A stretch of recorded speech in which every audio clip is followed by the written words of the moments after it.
Այս օրերին հաճախ է խոսվում ձայների փոշիացման մասին, այդ թեզի կեղծ կամ իրական լինելու մասին, հատկապես ԿԸՀ-ի հրապարակած տեսանյութից հետո։ Եկեք գործնական օրինակում համոզվենք, կա այդպիսի բան, թե ոչ։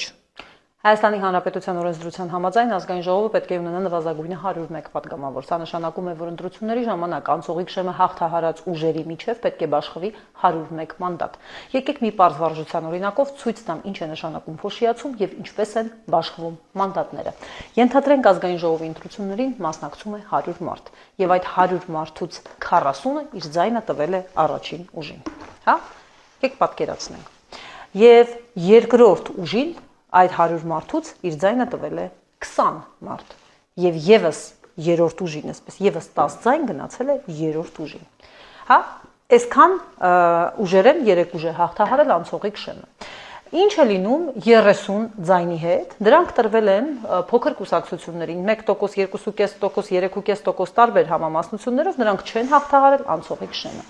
Եվ եթե ձայների փոշիացման թեզը կեղծ լիներ, այս 30 ձայնը, որը դուք հիմա տեսնում եք, այս 30-ը, որը ոչ մեկի չի տրվել, չի բաշխվել, որովհետև շեմը ոչ մեկ չի հաղթահարել, սա բոլոր օրինակ մեր դեպքում 16 կուսակցությունների ձայներն են, այստեղ միտեղ պիտի մնար, ինչպես ասում է կենտրոնական ընտրականը։ Չպիտի մասնակցի ոչ ձայների բաշխմանը, ոչ մանդատների բաշխմանը, բայց դա այդպես չէ, մանդատների բաշխման process-ում այս 30 ձայնը ոչ միտեղ չի անհետանում։ Հիմա դուք ձեր էկրաններին տեսնում եք Հայաստանի Հանրապետության ընտրական օրենսգրքի 95-րդ հոդվածով նախատեսված մանդատների բաշխման բանաձևը, ոչ թե ձայների բաշխման, այլ մանդատների բաշխման բանաձևը, այդ 101, հա,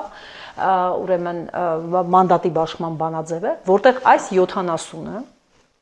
դառնում է 100, հաշվարկի process-ում դառնում է 100, որովհետև եթե ճիշտ լիներ այս թեզը, ապա ազգային ժողովը պետք է ունենար 70 մանդատ եւ ոչ թե 101 մանդատ, 101 падգամավոր, 70 падգամավոր պիտի լիներ, այդպես չի։ Եվ այս բանաձևի համաձայն այս 30-ը բաշխվում է,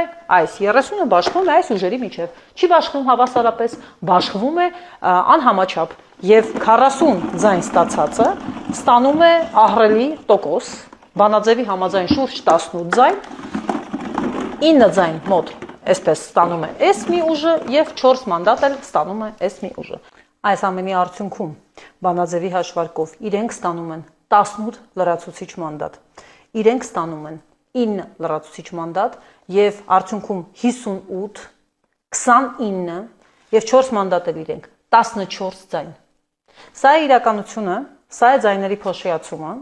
երբ այն ուժերը, որոնք չեն մասնակցում հաշվարկին, փաստացի իրենց ձայները տարալուծում են այս ուժերի միջև, ովքեր անցել են խորհրդարան, ամենաշատը տալով հենց նրանով զբաղեցրել է առաջի տեղը։ Իսկ եթե խոշորանային, պատկերն այլ կլիներ։